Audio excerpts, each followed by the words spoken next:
Okay, Bismillahirrahmanirrahim. Okay, I bid a very good morning to the member of the floor. Okay, to all my beloved student, to all my diploma of event management student. Okay, so today we will learn a new chapter. Okay, every day we learn a new thing. Okay, so today we will learn a new chapter, that is chapter 8, building your business too. Okay, this chapter is closely related to the previous chapter, that is building your business one. But in this chapter, we will more focus on relation. Okay, so what kind of relation, sir? Okay, so sir, what is the relation that we will learn today? Okay, so there are two kind of relation that is very important in wedding event management industry. Okay, the two kind of relation is client relation and vendor relation.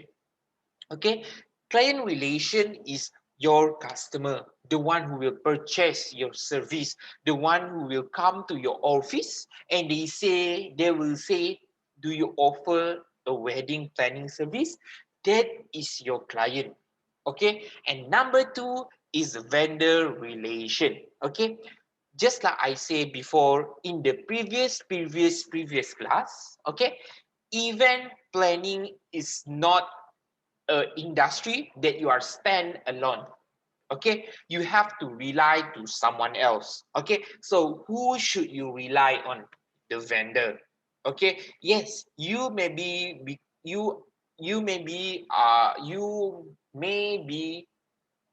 one of the most powerful or more skillful event planner, but you cannot cook, you cannot do flower, you cannot decorate, you cannot do the marketing, you cannot do all that kind of thing in the same time.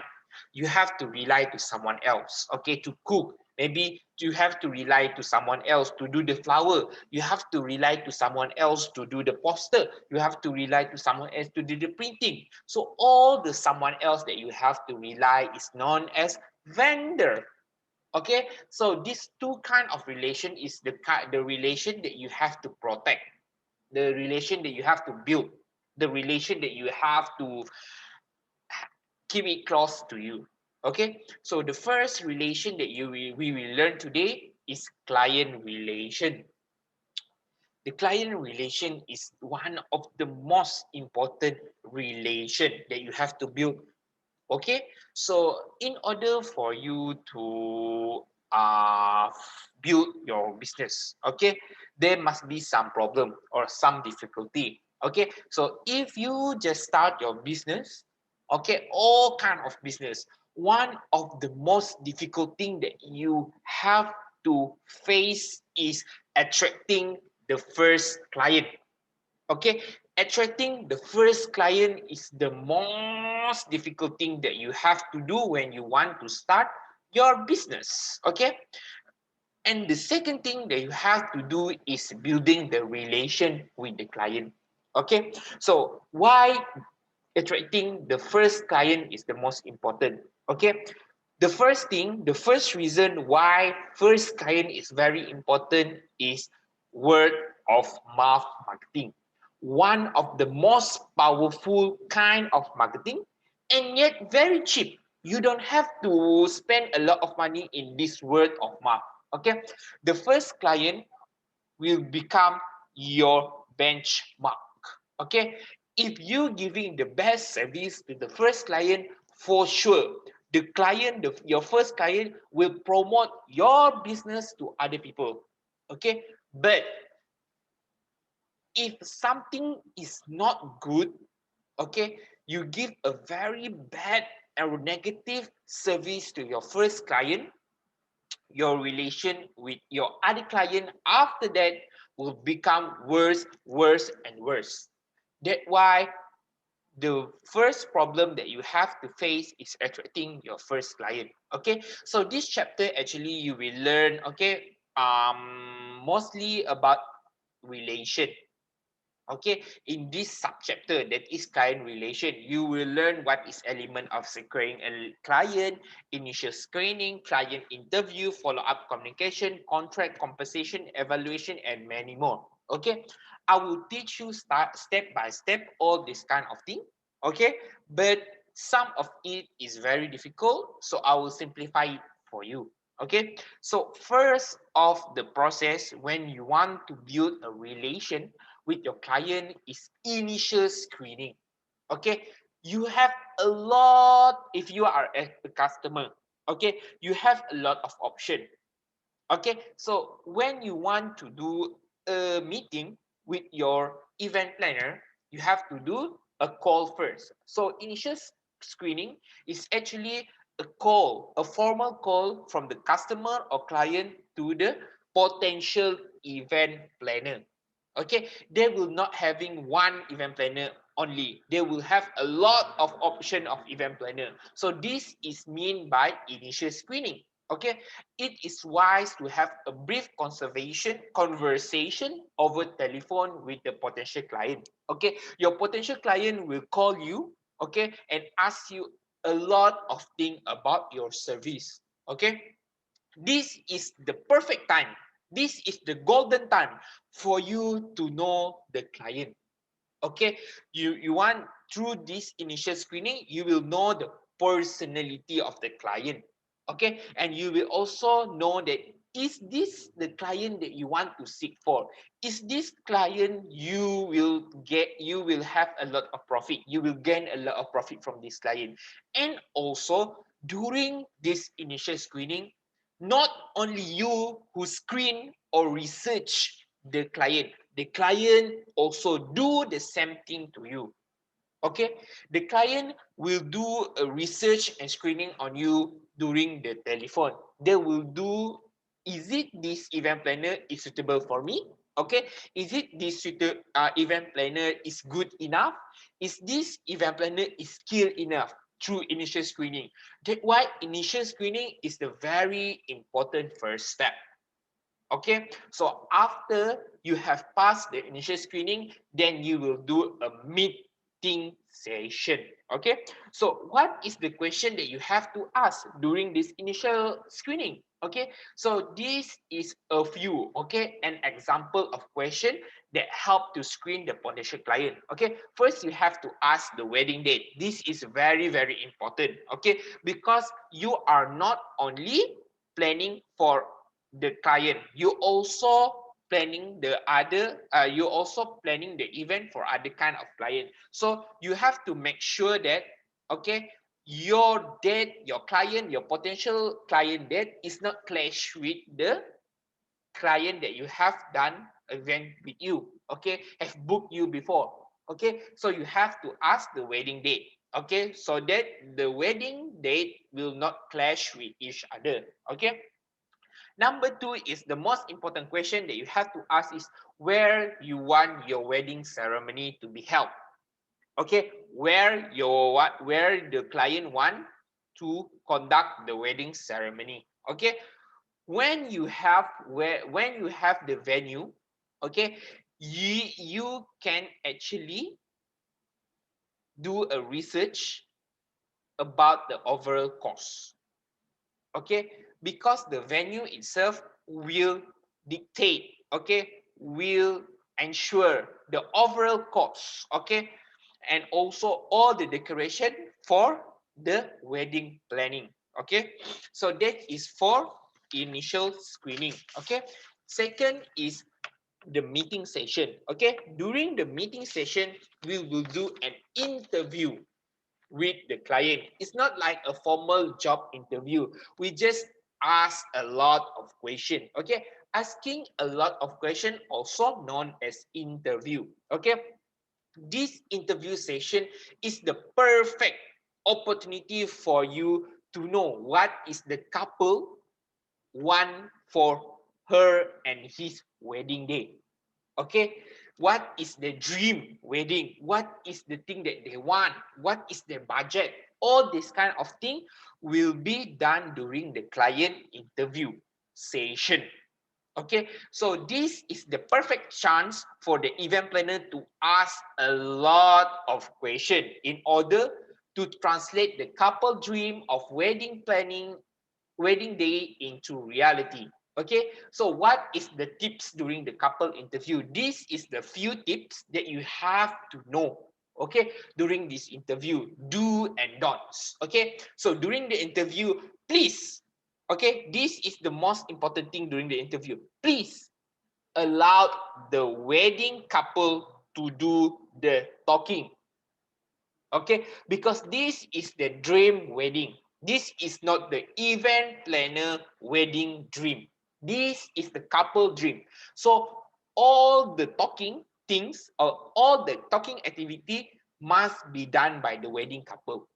Okay, so number two is listen carefully to the potential client when they are talking. Maintain eye contact. Okay, because when you maintain the eye contact, it will make you more friendly. Okay, the eye contact is very important, and ask questions that will encourage them to offer some detail. Okay, if the client is not talkative enough, okay, you ask a lot of more questions in order to make them more motivated to talk more and talk more. Okay, and last but not least is ask a lot of questions to find so much detail about your potential client. Ask question, ask question, ask question. Okay, if you are not giving, okay, this is not the time for you to give suggestion. Okay, the time for you to give more suggestion is the later time. Okay, the later stage. Okay, I will teach you when you will give more suggestion. Okay, so after the meeting session, okay, after you have meet the couple and the couple will go home, this is the follow up communication. Okay, you want to ask, you want to double confirm, you want to secure your client. So how you want to secure your client? You do a follow-up communication. Okay, after the meeting session, after the interview session, send an additional communication, okay, to the client. Okay, do you really want to have me to be your event planner? Something like that. Okay, an example.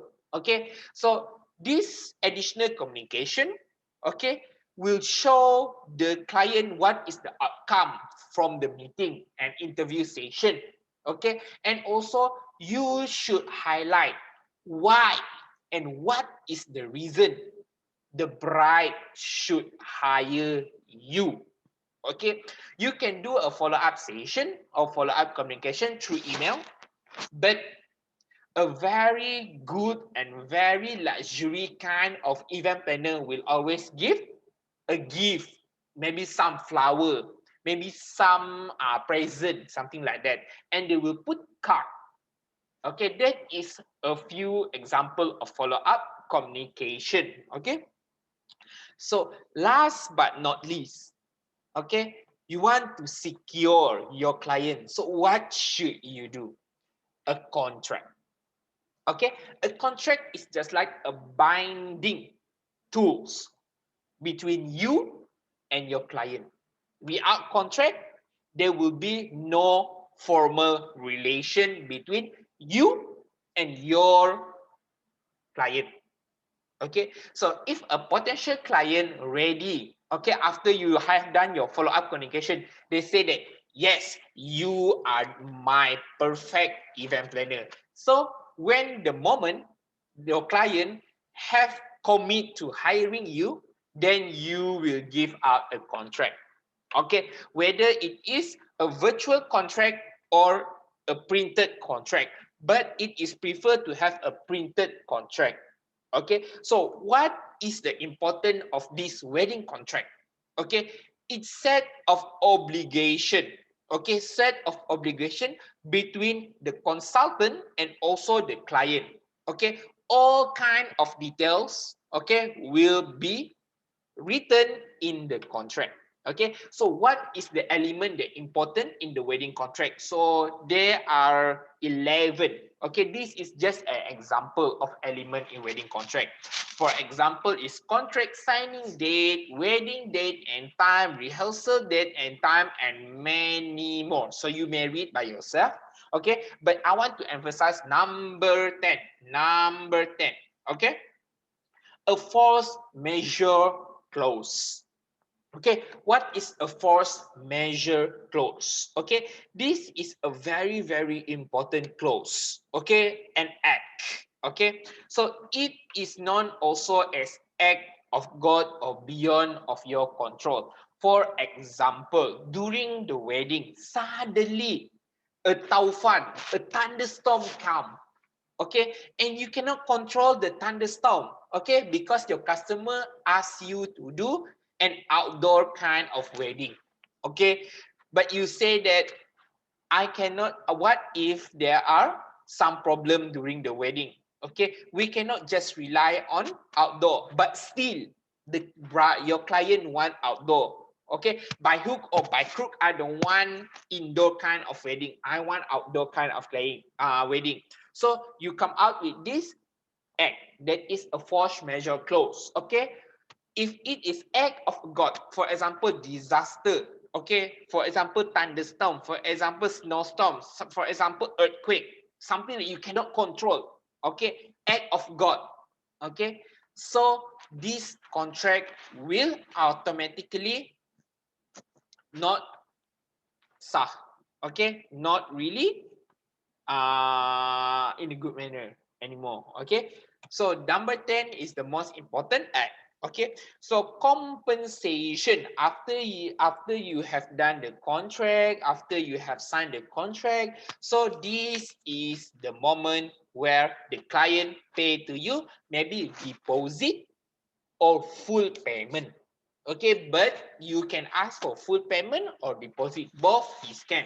Okay, so there are four kind of compensation way. First is flat fee, second is package deal, third is hourly rate, and last but not least is percentage. Okay, so we will learn a flat fee first. Okay, so flat fee is the example of flat fee is something like this. Okay, whether you want your wedding in hotel, whether you want your wedding in event place, whether you want your wedding to be in outdoor, it always 100 ringgit.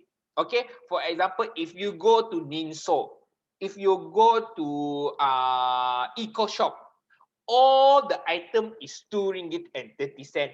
That is known as flat fee. Okay, whether you do your wedding luxury, whether you do luxury your wedding not really luxury, just a small wedding, whether you do your wedding in hotel, okay, the fee will be remain 1,000 ringgit. That is known as flat fee. Okay, just like Minso, just like Eco Shop. Okay, so work well when you have client. You want to manage the wedding from start to finish. Okay, you have to know what this kind of compensation, okay, is suitable for what kind of client. Okay, so first and foremost, what is the advantage of flat fee? You do not have to keep track of billable hour, and you know exactly how much you will earn based on the set price. The most easiest way how to do compensation is flat fee. Okay, but not all customer, okay, can pay for flat fee. Okay, because it not fair for them. Okay, whether your wedding is small or big, you are paying the same price. Okay, number two is package deal. Okay, this package deal is the most popular way of compensation. Okay, so this package is appropriate for consultant who address a variety of planning need. Okay, some of the client want a very just small kind of wedding. Some of the client want a big and luxurious kind of wedding. So this package deal is the suitable deal for them, way of compensation for them. Okay, so many wedding planner come out with a clever name for this kind of package. For example, silver package, bronze package, diamond package, emerald package. Okay, so when you come out with this kind of package, okay, it shows that you do a segmentation. Okay, this is for a cheap kind of wedding people. Okay, this is for luxury kind of people. This is for medium kind of people. So that is compensation based on the package. Okay. Number 3 is hourly rate. Okay. This is for client that you want you for maybe just a few hours, something like that, just for taking it advice. Okay, maybe they do not really need you, but they really need your advice, so you give out with hourly rate. Okay, this hourly rate is very famous for lawyer, something like that. Okay, if you see a lawyer, the lawyer will always say that 100 ringgit per hour, something like that. Okay, and last but not least is percentage of wedding budget. Okay, this is very, very, very risky. Okay, but a very, very experienced wedding planner will go with this percentage of wedding budget. Okay, so their fee always based on maybe 10% of overall budget. So you have to give the 10% for overall budget to me as my fee. That is mean by percentage of wedding budget. For example, okay, your wedding budget is 1 million. Okay, no, 1,000. Okay, so what is the fare for the event planner? 10%. So 10% of 1,000 is 100 ringgit. For example, something like that. Okay, you may increase the percentage. Okay, this is very efficient way. Okay, because the higher your budget, okay, you have to remember the higher your budget, the higher will be your fee. Okay, and what is the goal of the wedding planner? To increase the budget for the client. Okay, if your budget is increased, your fare also will increase. Okay, so next we will talk about evaluation. Okay, when you have done all the event planning, the final phase of wedding is evaluation. You have done all the thing, you have done the planning, you have done all the activity of the wedding. Last but not least is evaluate. Okay, evaluation is very important in order to make a conclusion about the consultant service. Okay, whether your service is good or not is based on the evaluation of the bride. Okay, the bride will say, oh, your service is just so. Okay, maybe, oh, your service is a very good service. So how you want to know?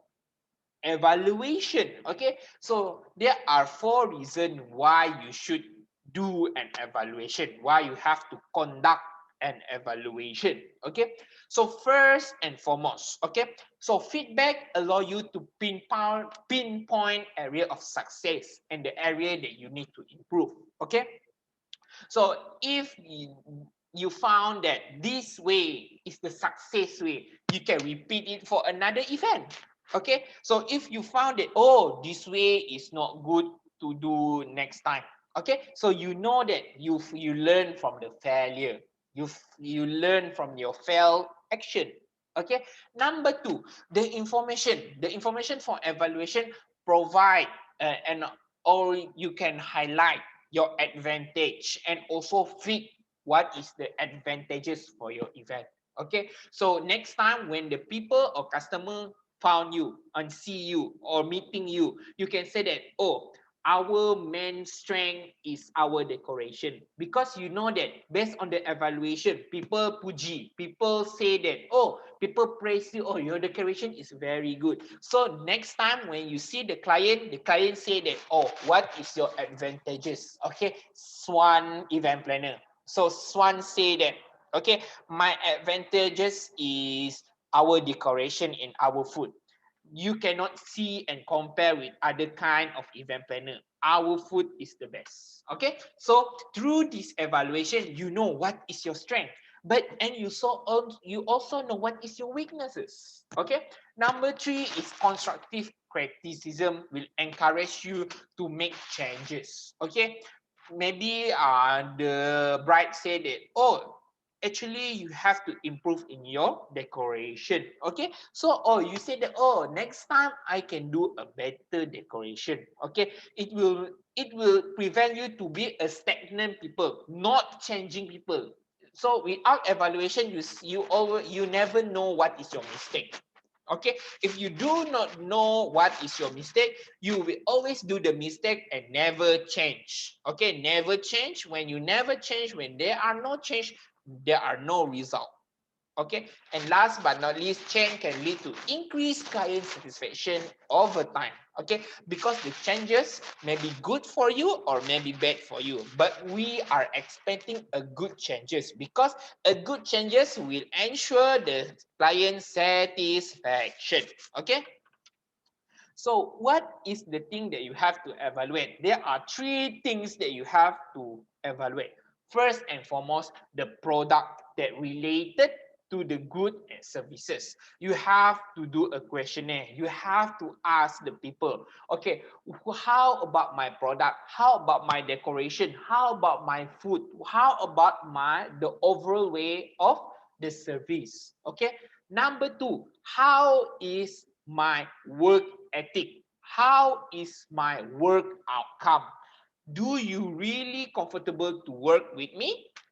Okay, how is my outcome? Is it good or not? How about my idea? How about my process item? Okay, is it good or bad? First is product, second is process of the work. Last but not least is the feeling. Okay, the feeling. Okay, do the bride feel stressed when they work with you? Do you feel stressed working with the bride? Okay, do you feel stressed when you manage this event? All that kind of three is you have to evaluate. When you evaluate this kind of three, you will have a very comprehensive evaluation. You are evaluating the product, okay, something that you can see. You are evaluating the work process, something that you cannot see. Okay, and last but not least is you are evaluating your emotion and your client emotion, something that you cannot also see. It's very comprehensive, something you can see and something that you cannot see. Okay, so next we will talk about vendor relation. Okay, so vendor relation also very important, but not as important as customer relation. Okay, so this will be a very short slide for vendor relation. Okay, so vendor relation, why you have to build a relation with the vendor? Okay, I don't want to build relation to vendor, say someone else. Okay, but actually vendor relation is very important. Okay, because just like I say, one of the most powerful marketing tools is word of mouth. Okay, so that can be your referral, the one who refer you to the next customer. Okay, that why vendor relation is very important. Okay, so wedding vendor get to know each other by working for the same client at the same event, and they quickly discover who is reliable. Okay, so when your vendor is not trust you anymore, not rely to you anymore, and you feel that you are not reliable enough, they will not having and will not offer their service to you anymore. That's why you have to build a vendor relation. Okay, and also please do networking to the vendor because it is very important. Okay, so wedding planner obligation. As a wedding planning professional, okay, you have so many obligation, you have so many tasks. Okay, so you have to know that one of the most important tasks is building a relation with the client, with the vendor, and also with other wedding profession. Okay, so it is quite a challenging for you to build all this responsible. Okay, but you have to do it gracefully and also with intellectual, full of clever. Okay, so last but not least for this chapter, okay, after you have done all the business foundation 1 and business foundation 2, you have to build a wedding summary. Okay, wedding summary is a summary, okay, that will be done after your evaluation. Okay, so first, what is the thing that you have to need in this wedding summary is executive summary. Okay, so the write-up of wedding if announced in the local newspaper, because this will be your proof that, okay, this wedding is my creation. You can see it is being featured in newspaper, featured in magazine, featured in website, for example. Okay, number 3 is the entire production schedule. Okay, number 4 is budget. Okay, overall budget. Number 5 is the written client questionnaire or evaluation. Okay, and last but not least is self-evaluation. You evaluate yourself whether this action is good or not. Okay, so that's all from me. Thank you so much. Do you have any question in my class? Okay, before we end our class today.